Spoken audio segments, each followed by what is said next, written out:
Hey, this is Drew from Moon Audio, and welcome back. On Tuesday, we talked about different types of tubes and what are the benefits to tube rolling in a tube amplifier.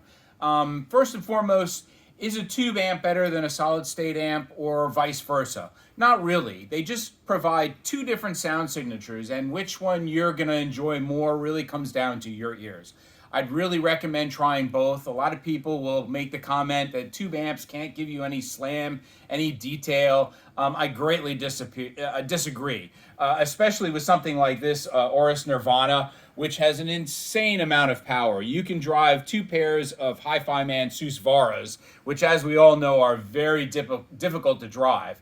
This amplifier will drive them with pretty ease, and we'll do it with really great slam and dynamics. So that wise tale that you can't get a lot of bottom end weight out of a tube amp is false. So why do we want to do some tube rolling? Well, first of all, it's fun, and it's a way to change the sound dramatically of your tube amp. And depending on the tube amp, some more so than others, you can really, like I said, get a dramatic change in sound.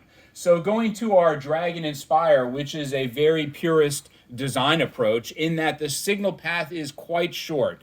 We are not going through a bunch of resistors and capacitors. There's no coupling capacitors, no inductors in there.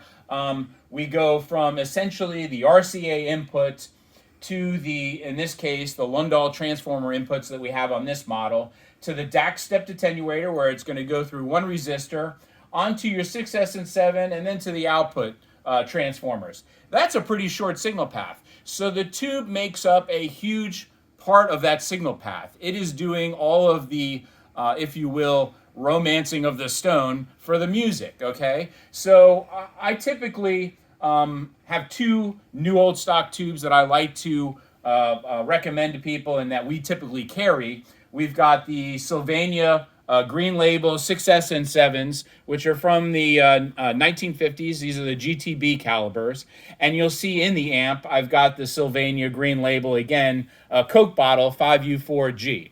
And it all comes down to what tubes are available that we can put in this. The other option we're doing are the RCA tubes. The Sylvanias will give you a very sweet musical sound. I really like it for blues, jazz, Americana.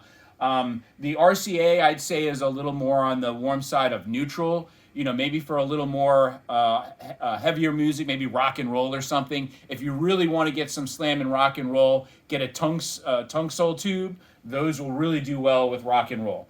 And whether you go with a Coke bottle, which is the G flavor of a 5U4, or this RCA 5U4GB, they both work. They both have different results. The rectifier tube essentially is part of the power supply, and we know power supplies make a difference. We can talk about on the solid state side where we go from, linear power supplies versus switching power supplies.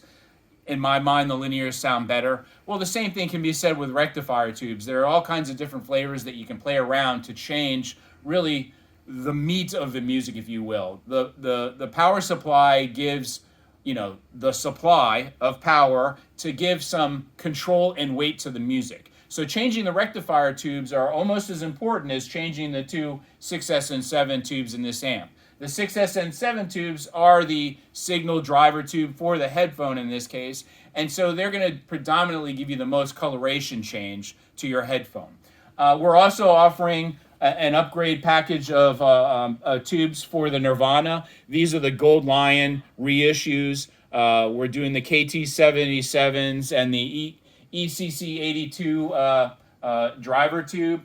You'll get stock with the Nirvana, the Electro Harmonics out of Russia, EL34s. There are a couple of different variants of EL34s. You can go with EL34s or KT77s and some other things.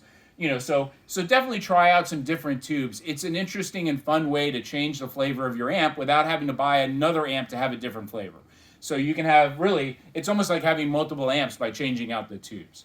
So have fun, buy a bunch of different tubes. They're not that expensive. Tubes will last actually a lot longer than you think they will. So it's not like throwing water out. You're not gonna, in a headphone amp situation, you're not doing 300 watts of power. It's low power. We're doing a 1.5 watts in the Inspire. The tubes are going to last forever.